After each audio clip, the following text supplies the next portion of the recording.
Yo guys, time check 4:55. So 5 minutes na lang sa sunrise na tayo. Daming tao dito. Lamig. Master, okay na yung kape natin. Time check 5:10. Start na tayo. At nagsimula na nga kami mag-hike papunta sa site kung saan kami magsa-sunrise. Dala-dala namin ang dasal at pag-asa na aming masisilayan ang sikat na sunrise dito sa The Playground of Gods. Tiniis namin ang lamig ng klima para lang masigurado na aming masasaksihan ang simula ng sunrise at sea of clouds. At unti-unti na nga nagpakita ang haring araw. Kasabay nito ang dagat ng mga ulap. At akala namin ay okay na ang lahat nang biglang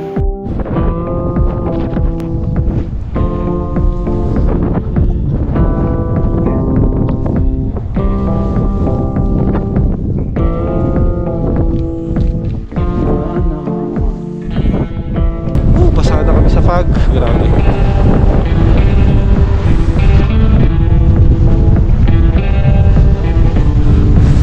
Maya bago sana pakita pa yung sunrise. At tumambay pa kami ng ilang oras, umaasa na gaganda pa ang panahon. Kaso mukhang the gods must be crazy. Joke lang. At dumating na nga yung point na nawala na kami ng pag-asa. Kaya napilitan na kami bumaba at bumalik na lang sa campsite. Okay, balik na tayo ng campsite. Nawala, buti na lang kahit pa paano nakakuha tayo sea of clouds kanina. Tapos nagganto na, basang-basa na kami sa fog. Bali ka na, okay na yan. Solid na yun, nasa ulo naman namin ng summit kahapon. May sea of clouds din doon. At hindi ko na nga nabidyohan pa ang aming pag-almusal at pagliligpit ng aming mga gamit. Dahil na rin siguro medyo disappointed. Kaya diretso na tayo sa Ambangig Trail. Guys, time check 9:55. Break camp na. Bababa na tayo ng Ambangig. Ambangag na kami. Pangatlong araw na kaming walang ligo. Hindi kaya tubig. Sobrang lamig. At nakakatuwa lang, habang naglalakad kami ay maraming bumabati ng congrats sa amin. Dahil na rin siguro sa mga forma naming halatang galing kami sa Akiki Trail. At guys, dito sa Ambangig Trail ay para kaming mga ibon na nakawala sa hawla. May mga time na nag-uunahan kami na tila nagkakarera sa trail. Dahil na rin siguro sa sobrang hirap ng trail sa day 1 at day 2 namin ay nadalian na kami dito sa Ambangig Trail na halos puro patag lang.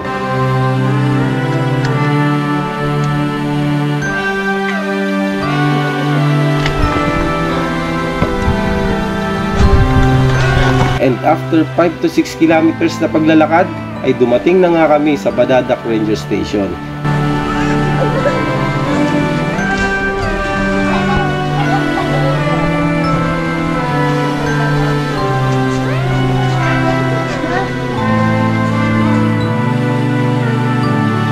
At agad na namin kinontak ang van na aming nirentahan para bumalik sa DENR. Dahil guys, nagpagawa kami ng certificate at 50 pesos ang binayad ng bawat isa sa amin.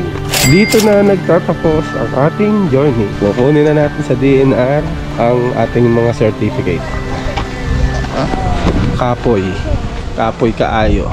And after DENR ay nagsuggest ang driver namin na maligo sa madadaanan naming ilog. Siguro naaamoy niya na kami. Joke lang, sadyang napakabait lang talaga ng naging driver namin. Talagang asikaso kami. After naming maligo sa ilog, ay diretso na kaming Baguio.